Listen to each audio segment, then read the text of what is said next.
मुअज़्ज़ज़ नाज़रीन, बॉलीवुड की एक मशहूर व मारूफ डांसर और अदाकारा राखी सावंत ने कास्टिंग काउच के हवाले से अपने तलख़ तजुर्बात बयान किए हैं। उन्होंने बताया है कि कैरियर के इब्तदाई ज़माने में इन्हें किस तरह डायरेक्टर्स बुलाया करते थे और कमरे का दरवाज़ा बंद कर लिया करते थे।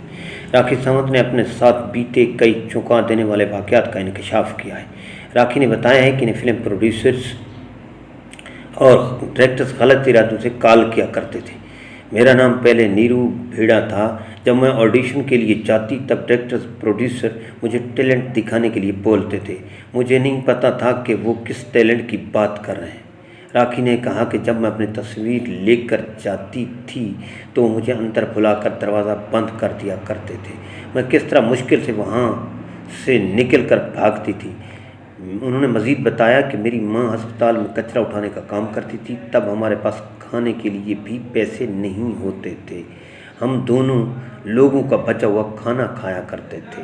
नाज़रीन, इस इंफॉर्मेटिव वीडियो के बारे में कमेंट्स ज़रूर कीजिएगा। हाँ, अगर आपने हमारा चैनल धरती वॉइस सब्सक्राइब नहीं किया तो प्लीज़ हमारे चैनल को सब्सक्राइब ज़रूर करें ताकि इस किस्म की मालूमाती वीडियोस आप तक बर वक्त पहुँचती रहें।